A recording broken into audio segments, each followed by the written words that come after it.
வலைக்கும் வரஹ்மத்துல்லாஹி வபரகாத்துஹு.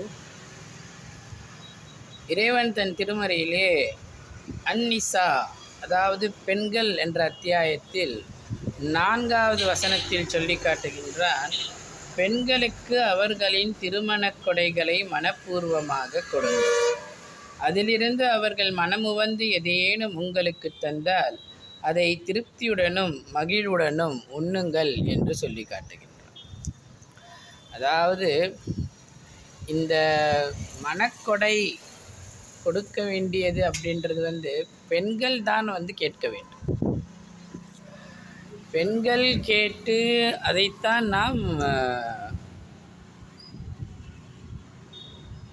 ஆண்கள் கொடுக்க வேண்டும்.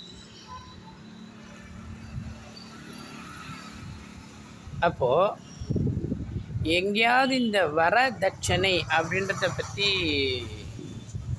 சொல்லியிருக்கான்னு பார்த்தா கிடையாது. அதாவது வரனுக்கு கொடுக்க வேண்டிய அந்த தட்சணையைத்தான் வரதட்சணை என்று சொல்லி காட்டுகின்றார்கள். இது முன்ன காலத்தில் நபிகள் நாயகம் ஸல்லல்லாஹு அலைஹி வஸல்லம் காலத்திலும் சரி, சஹாபாக்கள் காலத்திலும் சரி, மனக்கொடை அப்படின்றது பெண்கள் விரும்பி கேட்க வேண்டும். அப்போது ஒரு என்ன கொடுத்தா ஒரு 500 ஒரு சில்லறையை கொடுத்தாங்க. அப்படி 560ன்னு சொல்கிறேன்.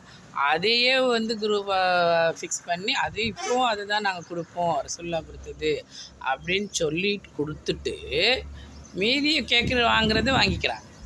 அப்படி ஒரு குரூப் இருக்குது. அதுலேருந்து கொஞ்சம் மாற்றமாக வேறு என்ன ஒரு குரூப் என்ன பண்ணுறதுன்னா, அதுலேருந்து எக்ஸ்ட்ரா நாங்கள் மகர் இவ்வளோ கொடுக்குறோம், ஒரு 10,000 ஒரு அமௌண்ட்டு இவ்வளோ கொடுக்குறோம் அப்படின்னு சொல்லிட்டு வாங்குறதுன்றது நிறைய வாங்கிக்கிறாங்க. அது ஒரு குரூப் இருக்குது. இப்படி வாங்கிறது அப்படின்றது இருக்கான எதுலேயுமே மார்க்கத்தில் சொல்லி காட்டப்படாத இது. அதனால் ஏன்னா ஒரு நல்ல ஒரு செயல்கள் மார்க்கத்தில் அல்லாஹ் தஆலா சொல்லி காட்டும் பொழுது அதற்கு எதிர்ப்பதமாக தான் ஷைத்தான் செய்வான்.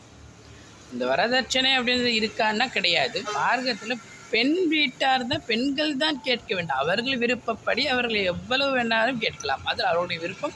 அவர்களுக்கு அதில் உரிமை இருக்கிறது. அதற்கு சக்திக்கு உட்பட்டு ஆண்கள் கொடுக்க வேண்டியது கொடுத்து திருமணம் செய்து கொள்ளலாம். அவர்கள் வீடு கேட்டாலும் உன்னால் வீடு கொடுக்க முடியுமா, கொடுங்கள். உங்களால் இவ்வளோ நகை கேட்குறாங்க, நகை கொடுக்க முடியுமா, கொடுத்து திருமணம் செய்து கொள்ளுங்கள். அவர்கள் சக்தி கொடுக்க முடியும்னா கொடுத்து அவங்க என்ன கேட்குறாங்க, அவங்க எவ்வளோ வேணால் கேட்பாங்க, அவங்களுக்கு உரிமை உண்டு. இஸ்லாம் பெண்களுக்கு உரிமை மகரில் கொடுத்திருக்கிறது. மகர் கேட்கும் உரிமை பெண்களுக்கு தான் இருக்கின்றது. இந்த வரதட்சணை அப்படின்றது எங்கேருந்து வருது? அதனால் எவ்வளோ ஒரு தீமைகள் நடக்குது பாருங்கள். ஒரு நல்லது ஆரம்பித்தா ஒரு தீமைகள் இருக்க தான் செய்யும். ஏன்னா ஷைத்தான் அதுக்கு தான் இருக்கிறான். ஷைத்தான் சொல்லி காட்டுறான் இல்லையா, உன்னுடைய அடியானை நான் வழி கெடுப்பேன்.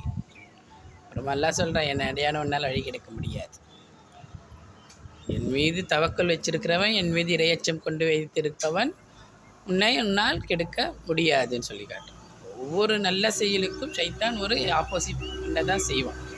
அப்போத்திலிருந்தே என்ன ஒரு மார்க்கம் நமக்கு சொல்லி காட்டுகின்றது என்றால், பெண் வீட்டார் ஆண் வீட்டார் தான் கொடுக்க வேண்டும்.